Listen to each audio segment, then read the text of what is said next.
Il semble que, d'une certaine manière, lorsqu'on observe la situation aux États-Unis et en Europe, ils soient dans une sorte de panique. Ils ont le sentiment que quelque chose se passe entre la Russie et les États-Unis. Et voici ce que John Bolton a dit à propos de la nouvelle attitude des États-Unis.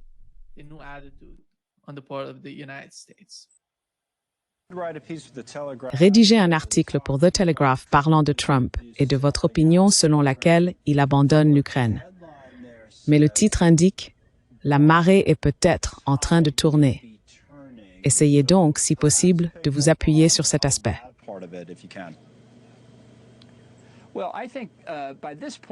Eh bien, je pense qu'à ce stade, suffisamment de républicains au Congrès ont compris qu'il n'y a vraiment aucun espoir que Trump défende les intérêts stratégiques américains ici.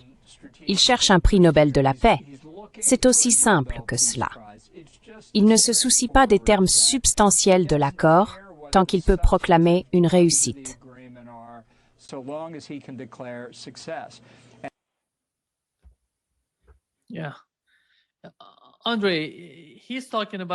Oui, Andrei, il parle des intérêts stratégiques des États-Unis.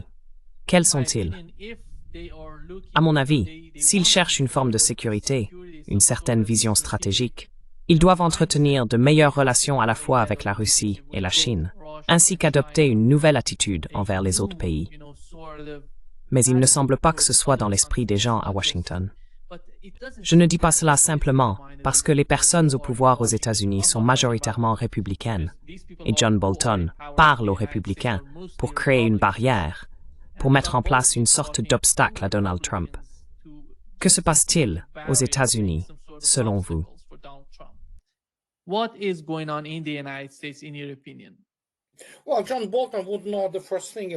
Eh bien, John Bolton ne saurait absolument rien de ce qui concerne l'intérêt national des États-Unis. C'est un lâche, un politicien corrompu, un escroc du marécage et un psychopathe. Non, pas un psychopathe. Les psychopathes, parfois, ne connaissent pas la peur. C'est un sociopathe, un politicien américain typique, donc tout ce qu'il dit ne veut strictement rien dire. Et oui, Trump veut ardemment son prix Nobel. Son prix qui n'est qu'un morceau de papier sans valeur. On décerne cette camelote à n'importe qui, fait ce que la bande d'imbéciles du comité Nobel juge digne, sous la pression de leurs participants et évidemment des pays qui les influencent, les États-Unis, les Européens et en gros des structures de ce genre.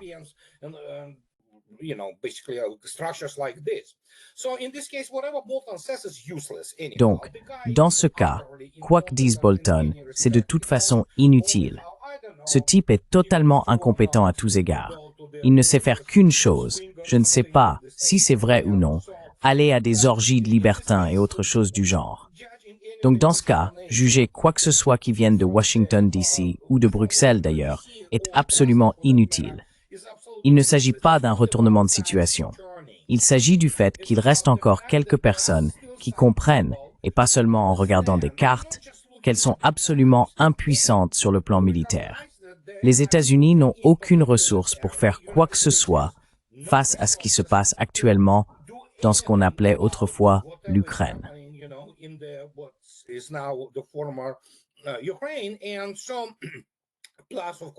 Et donc, en plus bien sûr, de ce scandale de corruption qui, disons-le, est tombé à point nommé dernièrement. Alors, que peuvent-ils faire? Rien. Je veux dire, les États-Unis ne peuvent pas mener une véritable guerre. Ils ne peuvent pas mener des opérations modernes interarmes.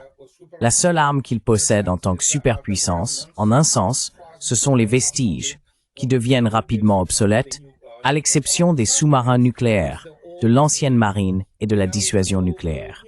C'est tout. À part ça, nous avons vu tout ce qui s'est passé. Inutile de le répéter encore et encore. John Bolton ne comprendra pas le premier mot de l'équilibre des puissances. Pas plus que la plupart des gens de la Knesset 2.0, c'est-à-dire le Congrès américain.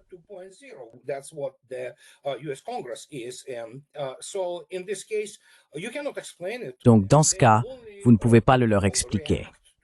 Ils ne réagissent qu'à des impulsions et vous savez, à toutes sortes de stimuli extérieurs, comme la peur, enfin, surtout la peur et la cupidité. Ce sont les deux choses les plus importantes qui les motivent.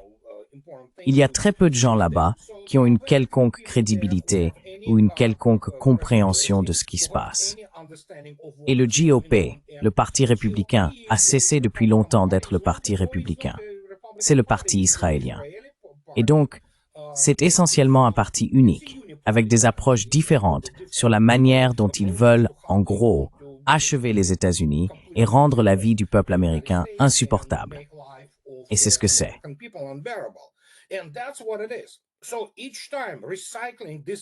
Alors chaque fois qu'ils recyclent ces imbéciles, comme Bolton, tous ces généraux américains, comme Keane ou Kellogg ou peu importe, je ne sais pas ce qu'ils essayent d'accomplir. Ces gens ils sont finis. Ce sont essentiellement des morts vivants, parce que tout ce qu'ils savent du monde extérieur est une absurdité totale. C'est de la camelote. Ils ne comprennent rien à la véritable diplomatie, à l'art de la diplomatie. Mais que veux-tu que je dise? Je veux dire, ce sont ces gens-là qui, pour une raison quelconque, sont considérés comme des experts parce qu'ils ont fréquenté les bonnes personnes. Et, tu sais, comme Bolton, ils sabotaient l'administration Trump dès le départ, ce qui me dit tout ce qu'il faut savoir sur Trump. Que veux-tu que je dise? C'est le chaos total.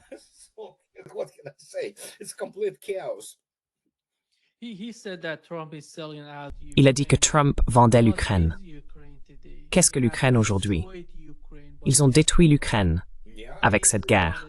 Ils l'ont commencé, ils l'ont entretenue, et ils insistent pour poursuivre le conflit, comme si l'Ukraine était en quelque sorte en train de gagner dans leur...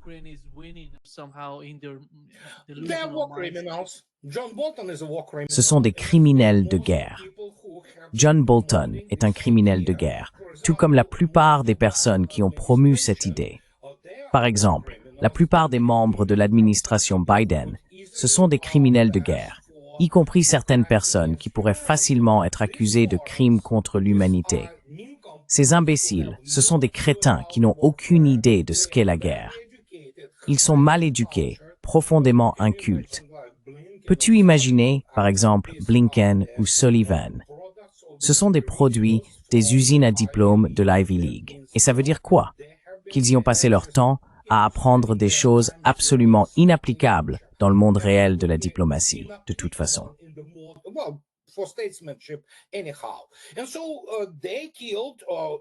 Et donc, ils ont probablement tué maintenant plus de 2 millions de membres des forces armées ukrainiennes.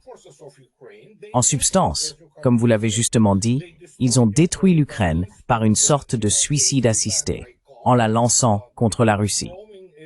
Parce que ces gens-là, comme je l'ai déjà dit à de nombreuses reprises, et je le répète encore, n'ont aucune idée de ce que sont la véritable économie ou la véritable guerre. Ils sont simplement incompétents.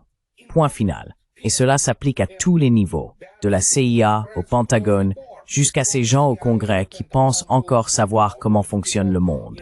Ils ne le savent pas. Ce sont des gens totalement incompétents, incultes et ignorants.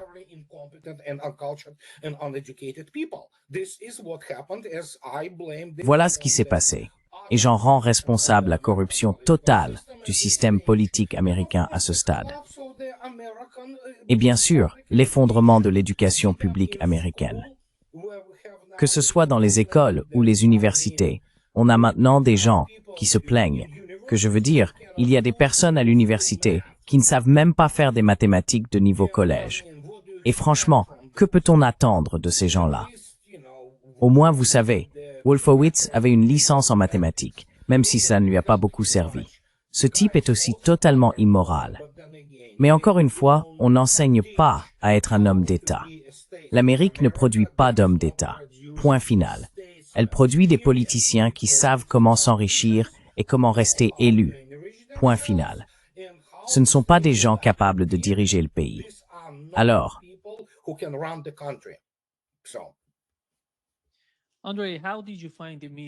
Andrei, comment as-tu trouvé la réunion entre Vladimir Poutine, Ushakov et Kirill Dmitriev? D'un autre côté, nous avions, tu sais, Vytautas et Kushner, qui ont parlé pendant 5 heures. J'espère qu'il n'a pas eu à donner un cours d'histoire à Kushner.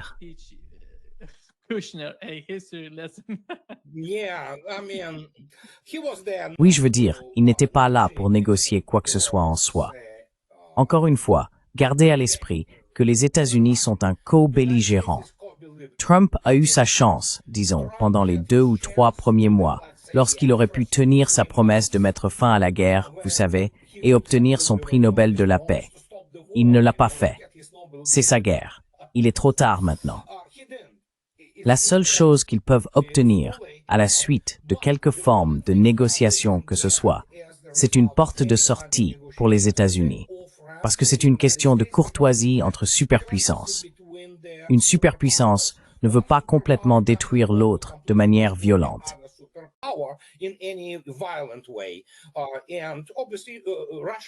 Et évidemment, la Russie ne verrait pas d'inconvénient à ce que les États-Unis restent l'une des 3 ou 4 autres grandes puissances, parce que, vous savez, c'est plutôt pratique d'avoir quelqu'un qui soit un peu un concurrent.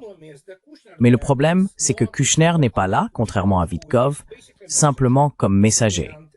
Sa tâche est d'écouter la position de Vladimir Poutine, c'est-à-dire celle de la Russie, et bien sûr de rapporter ce message à Trump. Mais Kushner, étant, certains disent qu'il est carrément un agent du Mossad, il est évident que tout cela est lié à Israël. Kushner est probablement là pour observer et peut-être recueillir quelques informations, car il est clair qu'il existe, comme on le sait bien, un capitalisme mondialiste juif, et ils savent que c'est fini.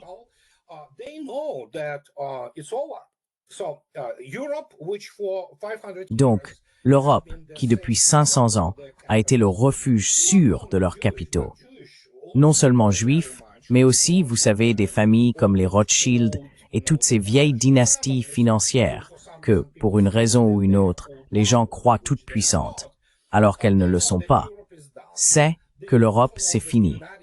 Ils savent aussi que les États-Unis sont en faillite et absolument instables politiquement pour le moment. Ils doivent donc trouver leur place, un refuge sûr pour essentiellement placer ce capital. Et évidemment, Vladimir Poutine ne va pas parler aux Rothschild. Il ne va pas parler à toutes les autres familles bancaires, parce qu'ils évoluent, vous savez, à un tout autre niveau de pouvoir.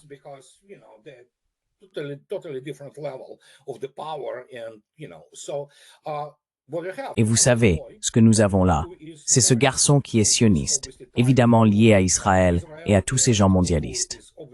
C'est pourquoi cela pourrait en partie expliquer pourquoi Macron essayait d'appeler Vladimir Poutine séparément. Voilà où en est la communication en ce moment. Car évidemment, nous avons cette situation.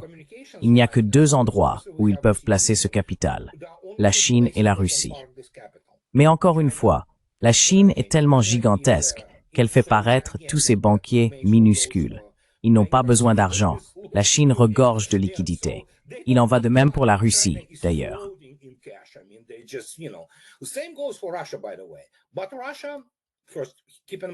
Mais la Russie, d'abord, gardez à l'esprit que j'ai écrit à ce sujet hier sur mon blog, et je vais le répéter encore une fois. La Russie est sortie victorieuse face à l'Occident uni. Alors, qu'en pensez-vous? Bien sûr, le capital aime quoi? La tranquillité, le calme, le silence, vous savez, simplement faire de l'argent et des choses de ce genre. Voilà votre candidat. Plus d'un tiers des ressources mondiales victorieuses militairement et économiquement contre l'Occident uni. Où voulez-vous placer votre capital? À vous d'en tirer la conclusion. Et puis vous avez ce gigantesque bloc économique qui émerge, bien sûr, avec les BRICS. Et nous venons de voir à quel point la Russie n'est pas isolée en Inde. Voilà. Vous pouvez imaginer cela? Et c'est de l'argent réel. Je ne dis pas que ces pays, la Russie, la Chine, l'Inde, n'ont pas leurs propres problèmes ou difficultés spécifiques, mais le fait est que vous avez là des économies d'échelle.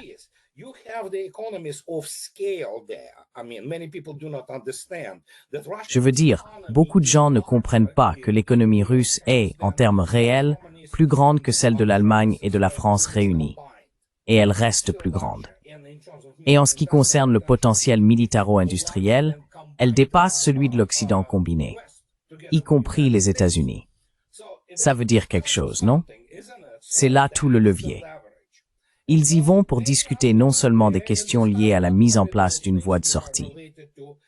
C'est la seule chose que les États-Unis peuvent désormais obtenir de la Russie. Et les Russes proposent une voie de sortie à l'administration Trump pratiquement depuis le premier jour. Alors si Trump ne la saisit pas, eh bien, désolé, C'est sa guerre, et il peut faire ce qu'il veut. Les Russes s'en moquent. Ils continueront à faire ce qu'ils doivent faire. Et cela a été dit très clairement.